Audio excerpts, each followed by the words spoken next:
ዋንጫ አውሮፓtiin taphootni gulaalli ramaddii guyyaa kaleessaas itti fufuudhaan gaggeeffamaniiru. Ramaddii ja'affaa keessaa taphoota gaggeeffamaniin Poorchugaalii fi Faransaay morkattoota isaanii injifataniiru. Poorchugaal tapha hanga daqiiqaa 84 irratti hedduu itti qoramtee turte galchii 3-0tiin injifattee jirti.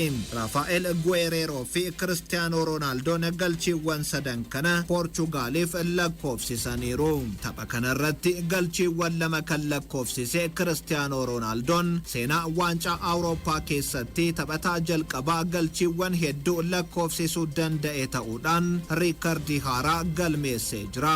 Ronaldoon galchiiwwan lamaan kana lakkoofsisuu isaatiin dura abbaa riikardii kan ture galchiiwwan 9 Michel Platini ture. Kaleessa rukuttaa peenaaliitii fi taphaan galchiiwwan lama kan lakkoofsise Cristiano Ronaldoon baay'ina galchiiwwan kana 11 ga'ee jira. Tapha Poorchugaalii fi Hangaarii gidduutti magaalaa Budapest Stadiumii Pushkash Areenaa keessatti gaggeeffame kana deeggartootni 60,000 ol stadiumii keessatti argamuudhaan daawwatanii jiru. Faransaay fi Jarman gidduutti taphni gaggeeffame ammoo injifannoo Faransaay galchii 1-0tiin yeroo xumuramu galchii tokkitti qabxii 3 Faransaay fargamsiiste kana Mats Hummels daqiiqaa 20 irratti ofirratti lakkoofsise. Kylian Mbappé fi Karim Benzema galchiiwwan lakkoofsisan taphaan ala jedhamee jalaa haqame malee Jarman galchiiwwan 3 keessummeessuudhaafis dirqamtee turte. Waancaa Awurooppaa kanaan har'as taphootni itti fufuudhaan yeroo gaggeeffaman ramaddii A fi B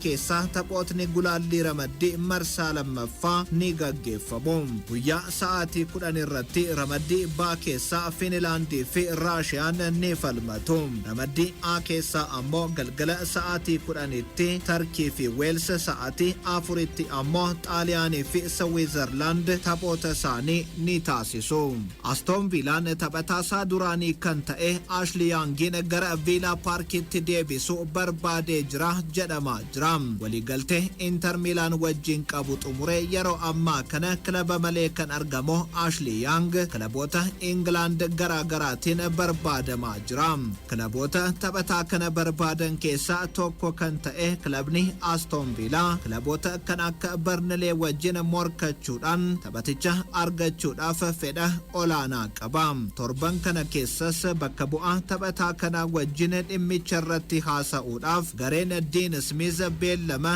qabatee jira. Ashley Young gara Old Trafford fi Giuseppe Meazzaatti maluu isaatiin